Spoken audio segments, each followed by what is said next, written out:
गुरुर्ब्रह्मा गुरुर्विष्णु गुरुर्देवो महेश्वरः गुरुसाक्षात् परं ब्रह्म तस्मै श्री गुरुवे नमः। नारायण नारायण नारायण नारायण।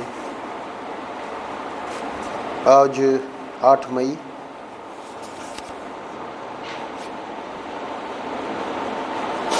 पृष्ठ लिया गया है वाल्मीकि रामायणामृत से।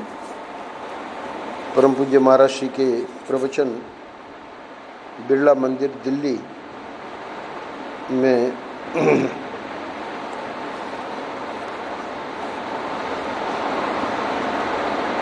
हुए थे और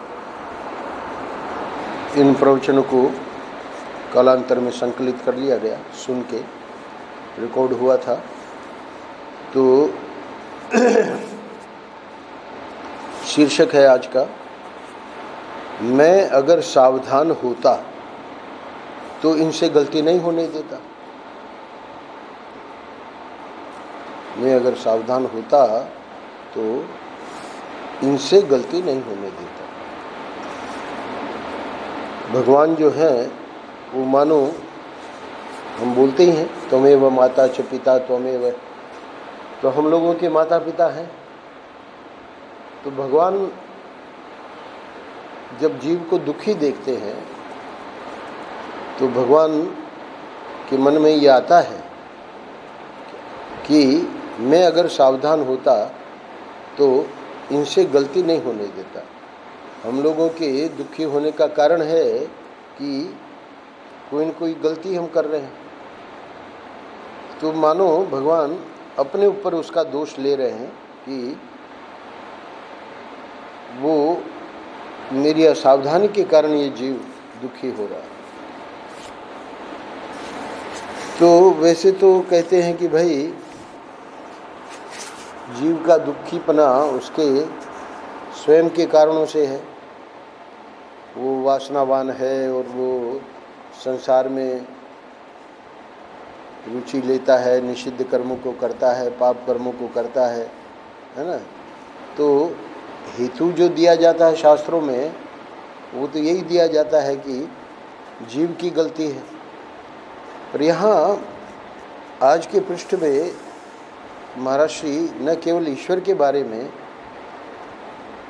परंतु जो महापुरुष होते हैं उनके बारे में भी ये बात देखी जाती है कि वे जब देखते हैं कि सामने वाला दुखी है तो उनको यही लगता है कि गलती हमारी है। वो कैसे है, क्या है, वो आज के पृष्ठ में हम देखेंगे। इसके पूर्व एक छोटी सी बात सुन लीजिए। वो ये है कि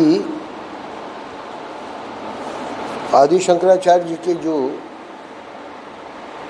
परम गुरु भगवत्पाद शंकराचार्य आपका नाम था। भगवत्पाद शंकराचार्य जी के गुरु का नाम था गोविंदपाद और गोविंदपाद जी के गुरु का नाम था गौड़पाद। परम गुरु यानी गुरु के गुरु। उन्होंने मांडुक्य उपनिषद में कारिकाएं लिखी हैं, 215 कारिका। तो एक जगह लिखा है कि अनादि मायया सुप्तो यदा जीवो प्रबुध्यते अजम्म निद्रम स्वप्नम अद्वैतम बुध्यते तदा। ये जो जीव है ये अनादि माया से सोया हुआ है, यानी अज्ञान निद्रा में। इसको पता ही नहीं है कि मैं कौन हूँ, क्या हूँ। और इस जीव का जब सद्गुरु, परम कारुणिक सद्गुरु जब उसको इस निद्रा से उठाते हैं, यदा जीवो प्रबुध्यते, तो कब उठता है? जब गुरु उसको उठाते हैं, यानी ज्ञान का उपदेश करते हैं, तब वो जानता है कि मैं कौन हूँ, क्या हूँ। तो उसका परिणाम क्या होता है कि जितना जो अज्ञान है वो सब अज्ञान निवृत्त हो जाता है। अजम अनिद्रम स्वप्नम अद्वैतम बुध्यते तदा, अपने स्वरूप को वो जान लेता है। बहुत छोटी सी कारिका है, बहुत सामान्य बात कही गई है, और भगवान शंकराचार्य जी ने इसकी यानी कारिकाओं पर भी भाष्य लिखा है। मूल उपनिषद पर तो मंत्रों पर तो भाष्य लिखा ही है, 12 मंत्र हैं सिर्फ मांडुक्य में। कारिकाओं पर जो भगवान भाष्यकार का गोविंद भगवत्पाद शंकराचार्य जी का जो भाष्य है बहुत ही अद्भुत है। वो वहाँ लिखते हैं कि ये जो गुरु जो जगाते हैं वो उनमें परम करुणा है। परम करुणा क्यों कहा? क्योंकि वहाँ पर भी आज के पृष्ठ का ही भाव है कि उनको ये नहीं लगता है कि कोई जीव सोया हुआ है, यानी अज्ञान अंधकार में वो दुखी हो रहा है। उनको तो लगता है कि जैसे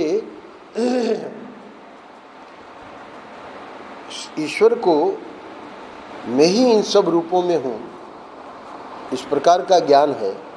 वैसे ही ये जो परम कारुणिक गुरु है, सद्गुरु, श्रोत्रिय ब्रह्मनिष्ठ ईश्वर कोटि के जो गुरु हैं, उनके बारे में कह रहे हैं कि वो भी जानते हैं कि मैं ही सब रूपों में हूँ, क्योंकि उनका ज्ञान और ईश्वर का ज्ञान एक ही है। ईश्वर जान रहा है कि मेरी सिवा सृष्टि कुछ है नहीं, यही ज्ञान सद्गुरु का है।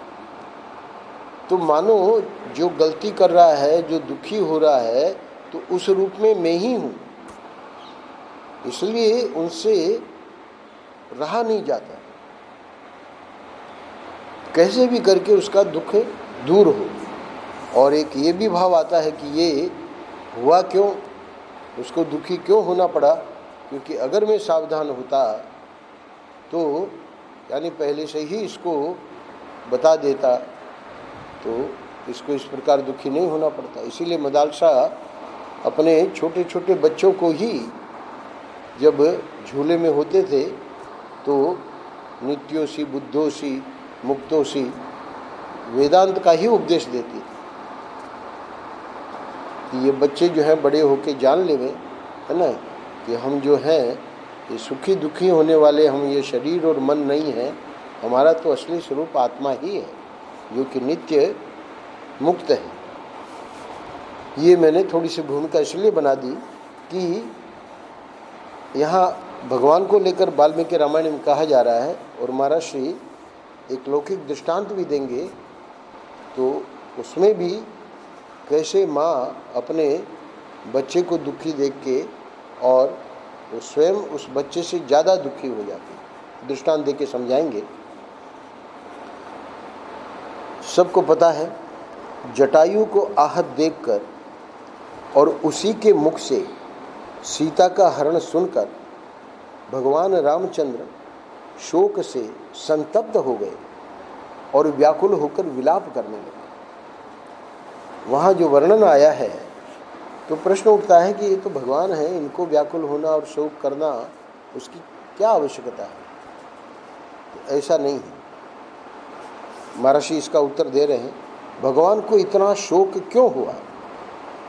कहते हैं कि देखो जी, यदि लोकोत्तर गुण विशिष्ट जो पुरुष है, वहाँ वाल्मीकि रामायण में, मानस में तो बार बार गोस्वामी जी उनको भगवान कहते हैं राम जी को, पर वहाँ तो एक गुण विशिष्ट पुरुष यानी एक असाधारण पुरुष है।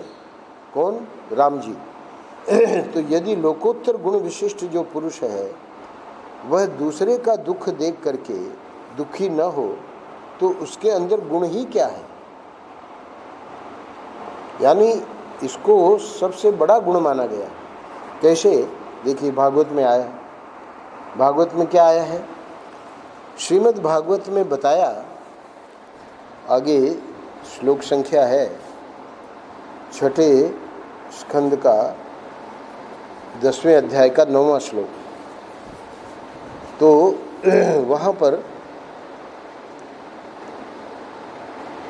सुखदेव जी कहते हैं, एतावान अव्ययो धर्म है पुण्य श्लोक ही उपासित है, यो भूत शोक हर्षाभ्याम आत्मा शोचति हृष्यति। मूल श्लोक यहाँ मैंने नहीं लिया है। तो श्रीमद् भागवत में बताया कि बड़े बड़े महात्माओं ने, इसी श्लोक का अर्थ है, बड़े बड़े महात्माओं ने इस अविनाशी धर्म की उपासना की है। एतावान अव्ययो धर्म है पुण्य श्लोक ही उपासित है। पुण्य श्लोक ही का अर्थ है बड़े बड़े महात्माओं ने अव्ययो धर्म यानी इस अविनाशी धर्म की उपासित है, उपासना की। यो भूत शोक हर्षाभ्याम आत्मा शोचति हृष्यति। उसका स्वरूप क्या है? यानी जिस धर्म की उपासना की है, यानी जिस धर्म को उन्होंने अपने जीवन में जिया है, या जो महापुरुष लोग जीते हैं, उसका स्वरूप क्या है? उसका स्वरूप बस इतना ही है, एतावान, यानी न कम न ज़्यादा, बस इतना ही है। कितना? कि मनुष्य किसी भी प्राणी के दुख में दुख का अनुभव करे और सुख में सुख का अनुभव करे। यो भूत शोक हर्षाभ्याम, किसी भी प्राणी के, सिर्फ मनुष्य के नहीं। रामकृष्ण परमहंस के बारे में आता है कि उनके सामने एक गाय को किसी ने डंडा मारा, चिल्ला पड़े, पीछे ऐसे हाथ किया, चिल्ला पड़े। लोगों को लगा कि भाई डंडा तो गाय को लगा, पर ये ऐसे पीछे हाथ करके क्यों चिल्ला रहे हैं। देखा उनका जो कुर्ता पहने थे, कुर्ता उठा के देखा तो डंडे का निशान उसके उनकी पीठ पे था। यानी ऐसा भी देखने में आया है कि इतना तादाद में हो जाता है। तो उसी को कह रहे हैं कि उपासना उनकी क्या है? बस इतना ही है कि मनुष्य किसी भी प्राणी के दुख में दुख का अनुभव करे और सुख में सुख का। तो ये जो आज का पृष्ठ है, ये महापुरुषों में सहज ये देखा जाता है। अब वो आवश्यक नहीं है कि भाई जहाँ जितना जिसको डंडा पड़ रहा है वो सब महापुरुष के उस पर आप देखने जाओ कि है ना उनको चोट लगी कि नहीं। वो तो जब तादाद में हो जाता है तो यहाँ तक देखने में आता है कि डंडा गाय को पड़ा और चोट उनको लगी। गाय को भी चोट लगी, ऐसा नहीं कि नहीं लगी, है ना, और वहाँ भी उसका निशान डंडे का। तो बोले देखो, दृष्टांत दे रहे हैं, लौकिक दृष्टांत दे रहे हैं। जैसे माँ एक बच्चे को गोद में लेकर खिला रही है। अच्छा, खिलाते खिलाते क्या देखा? उसने देखा कि बच्चे के हाथ में कंगन नहीं है। अरे, सोने का इतना कीमती कंगन बच्चे को पहनाया था। छोटा बच्चा है, पहनाती है माताएं, आप लोग देखते ही हो, है ना, कंगन ही गायब। अब बच्चे से पूछा, बच्चा अभी बोलने लायक हो गया था, एकदम अबोध नहीं था, तो खेलने मिलने गया होगा। तो पूछा कि बेटा कंगन कहाँ गया? अब देखिए, वो इतना बड़ा भी नहीं है कि उसको पता हो कि इतना बहुत कीमती हो और सोने का था। ये तो माँ को पता है सोने का था, है ना, कहाँ गया? तो बच्चा रोने लगा। अब बच्चा क्यों रोने लगा? बच्चा इसलिए नहीं रो रहा है कि बहुत कीमती था, सोने का था। अब बच्चे को तो दुख हुआ ही कि हमारा कंगन खो गया, कंगन खो गया। लेकिन माता को जो ज़्यादा दुख हुआ, क्योंकि वह सोने की कीमत समझती है कि सोना बहुत कीमती चीज़ है, बच्चा तो नहीं समझता। तो कहने का मतलब माँ को डबल दुख होगा।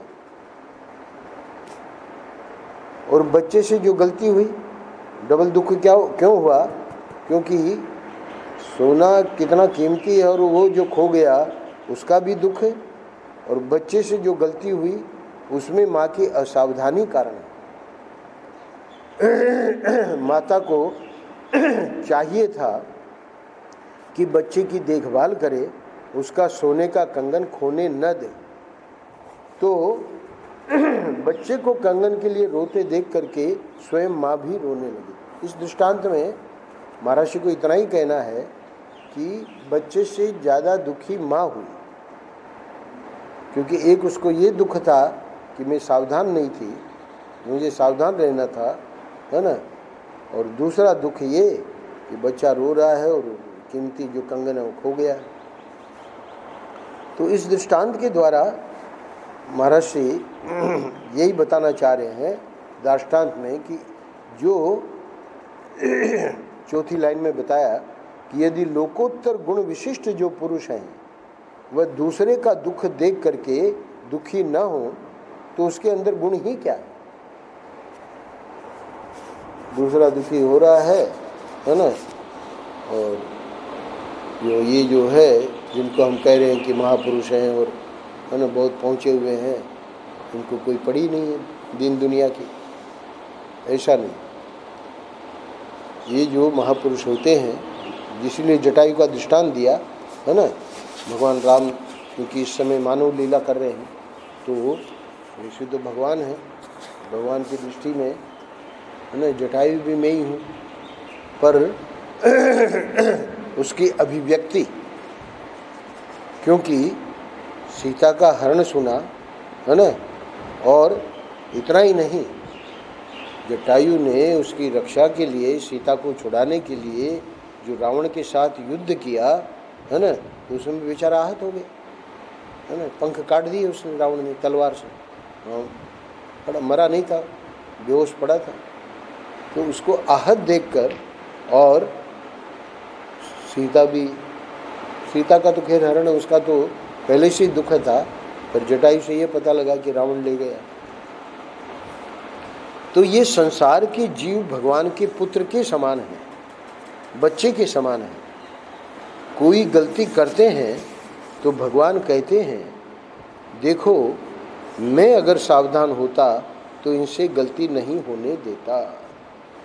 आज के पृष्ठ का शीर्षक है। तो यहाँ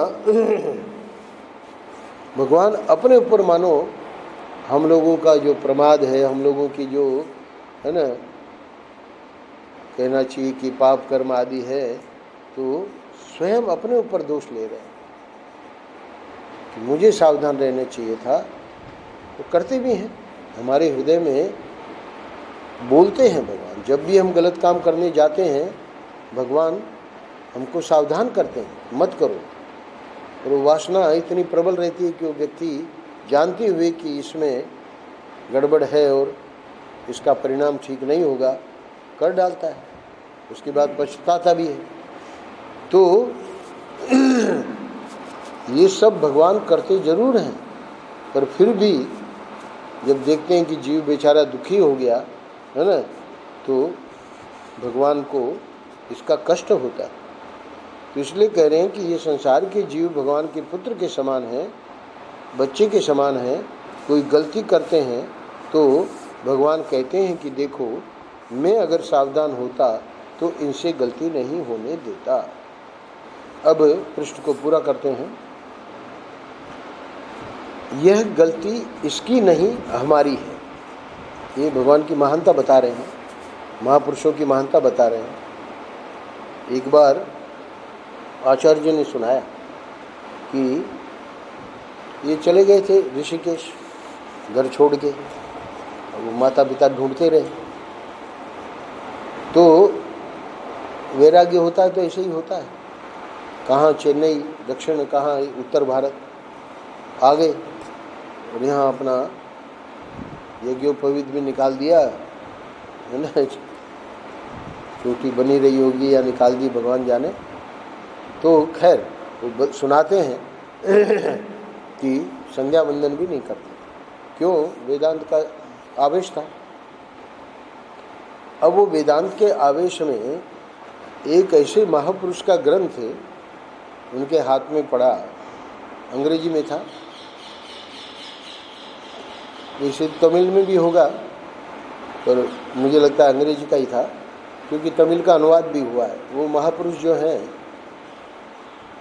4 पीठ जो है शंकराचार्य की, तो कांची कामकोटि को 5वीं पीठ माना है। हालांकि शास्त्रों में 4 ही पीठ है, पर आज भी वो शंकराचार्य की पीठ वहाँ कांची कामकोटि, तो वहाँ भी शंकराचार्य होते हैं, आज भी वहाँ के शंकराचार्य हैं। तो उस समय के शंकराचार्य, महाराज भी उनका दर्शन करने गए थे, परमाचार्य उनका मतलब नाम ही प्रसिद्ध हो गया था। परमाचार्य बहुत लंबी उम्र पाई उन्होंने और बहुत कम उम्र में ही उनको शंकराचार्य बना दिया गया।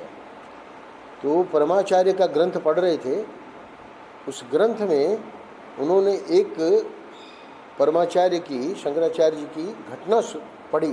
और घटना क्या थी कि वो मद्रास गए हुए थे, तब तो शंकराचार्य की उम्र हो गई थी 60-70 की, और वहाँ जो ब्राह्मण लोग आए उनके सम्मान करने और उनका दर्शन करने, तो सत्संग हुआ और एक प्रश्न पूछा शंकराचार्य जी ने। ये पूरा का पूरा वर्णन उस पुस्तक में था। वो आचार्य जी वहाँ ऋषिकेश में उसको पढ़ रहे थे। तो प्रश्न क्या था, आप लोग संध्या वंदन करते हो कि नहीं? एक दो व्यक्ति ने छोड़ के बताया कि महाराज हम नहीं कर रहे हैं। बोले करना चाहिए, आप लोग ब्राह्मण हैं, संध्या वंदन छोड़ना नहीं है, संध्या वंदन करना चाहिए। उसके बाद की घटना है कि शंकराचार्य जी का 1 साल बाद फिर वहाँ उसी स्थान में आना हुआ, और वही मतलब जब आते हैं महापुरुष तो आते ही हैं सामान्य रूप से ब्राह्मण लोग, तो प्राय वही लोग जो 1 वर्ष पहले आए थे वो लोग आए थे, 2-3 लोग और नए आए होंगे। तो फिर से सत्संग हुई और इन्होंने एक प्रश्न वही दोहराया कि भाई मैं पिछली बार आया था तो आप लोगों ने कहा था कि हम करेंगे, तो कर रहे हो कि नहीं संध्या वंदन? तो अब उनके सामने झूठ तो क्या बोले। तो 2-3 लोग जिन्होंने शुरू कर दिया था उन्होंने कहा कि हाँ हम करने लगे हैं, और बाकी जो ज़्यादा लोग थे उन्होंने यही कहा कि हम नहीं कर रहे। वहाँ पर जो शंकराचार्य ने एक बात कही, उसको पढ़ के आचार्य जी इतने, आचार्य जी मतलब हमारे जो रामकृष्ण स्वामी आते हैं वृंदावन, हम लोगों को वेदांत वगैरह पढ़ाते हैं, आप लोग जानते हैं। तो आचार्य जी कहते हैं कि वो वाक्य मैंने पढ़ा, मैं रोने लगा, इतना कष्ट हुआ मुझे वो वाक्य पढ़ के। कष्ट क्यों हुआ? आचार्य जी को क्यों कष्ट हुआ? उन्होंने ब्राह्मणों का दोष नहीं बताया कि आप लोग किसी काम के नहीं हो, पिछली बार मैं कह गया था फिर भी नहीं करते हो, ऐसा कुछ नहीं कहा। उन्होंने, शंकराचार्य जी ने जो वाक्य कहा, बोले कि इसमें आप लोगों का कोई दोष नहीं। और देखिए पिछले साल बता के गए कि करना चाहिए, आप लोग ब्राह्मण हैं, आदि बड़ा है ना उपदेश देकर गए, समझा के गए, और फिर भी कोई नहीं कर रहा है 2-3 लोगों को छोड़ के। तो क्या बोले? बोले कि इसमें आप लोगों का दोष नहीं है, इसमें मेरे तप की कमी है। यानी मेरे में कुछ सामर्थ्य होता, मेरे में अगर तप का प्रभाव होता, उनका कहने का मतलब क्या है? इस वाक्य का मतलब ये है कि मेरे में कमी है, कि हमारे कहने से ही कुछ असर नहीं हो रहा है, मेरे तप की कमी है, आप लोगों का कोई दोष नहीं है। ये वाक्य पढ़कर वो कहते हैं आचार्य जी, मैंने यज्ञोपवीत धारण किया और आज भी वो संध्या वंदन करते हैं उस घटना के बाद। तो कहने का मतलब ये है कि महापुरुष लोग हमेशा सोचते हैं कि ये मेरा दोष है, इसमें सामने वाले का दोष नहीं। कह रहे हैं कि देखो मैं अगर सावधान होता तो इनसे गलती नहीं होने देता, ये गलती इसकी नहीं हमारी है। तो जैसे माता को दुगना दुख होता है, जैसे ऊपर दृष्टांत दिया, बच्चे का कंगन खो गया, तो बच्चे को तो कुछ पता नहीं है सोने का था क्या था, बस वो मेरा कंगन चला गया, उसका वो रो रहा है। और माँ को तो डबल दुख है कि मैं सावधान नहीं रही और ये सोने का इतना कीमती नुकसान हो गया। तो जैसे माता को दुगना दुख होता है अपने बच्चे की गलती पर कि वह कैसे गिर पड़ा, है ना। ऊपर के दृष्टांत में ये बात है, दूसरे दृष्टांत में मानो कि बच्चा गिर पड़ा, है ना, तो वहाँ पर भी उसको दुख होता है, उसने कैसे अपना हाथ काट लिया, ऐसे ही चाकू से खेल रहा था और उंगली काट ली। तो अब वहाँ माँ डबल दुखी हो रही है, मैं सावधान नहीं थी, चाकू को ऊपर रखना चाहिए था, मुझे पता है छोटा बच्चा है घर में, कैसे हाथ जला लिया, है ना। यानी उसी बच्चे को लेकर जैसे कंगन खो गया हो या हाथ काट लिया हो या गिर पड़ा हो या हाथ जला लिया हो तो माँ दुगनी दुखी हो जाती है। तो इसी प्रकार भगवान रामचंद्र जब संसार में किसी को दुखी देखते हैं तो वे दुखी हो जाते हैं। अब अंत में वो जो मैंने बताया गौड़पादाचार्य जी, तो उसकी भाष्य में भगवान शंकराचार्य जी ने कहा महाकारुणिकेन गुरुणा, गुरु जो हैं उनमें महाकरुणा होती है। तो एक तो करुणा तो सामान्य जीवों में भी करुणा होती है, हमारे को भी देख के किसी को करुणा आ जाती है, पर वो करुणा या जो दया है वो महाकरुणा नहीं है। महाकरुणा ये है, कौन सी, जो यहाँ बता रहे हैं। करुणा का लक्षण ये है कि दूसरे का दुख देख करके अपना हृदय इतना द्रवित हो जाए कि जैसे अपना दुख दूर करने के लिए अपने सर्वस्व की बाजी लगा देते हैं, वैसे ही दूसरे का दुख दूर करने के लिए भी सर्वस्व की बाजी लगा दें। ये महापुरुषों में सहज होता है, करुणा वालों में होता है, पर उसमें अगर अपना व्यक्ति है ना, अपना संबंध है तो हम करेंगे, नहीं तो अपने को क्या लेना देना है। तो वो बात नहीं है, यहाँ तो प्राणी मात्र के लिए। इसीलिए वहाँ श्लोक में आया कि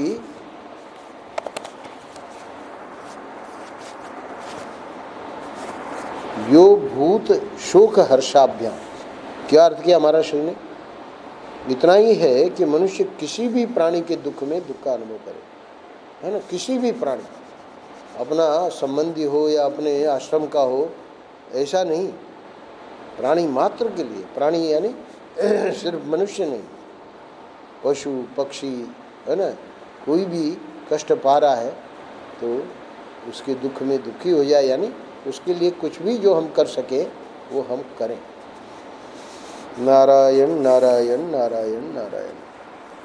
श्री राम जय जय जय राम, जय श्री राम जय जय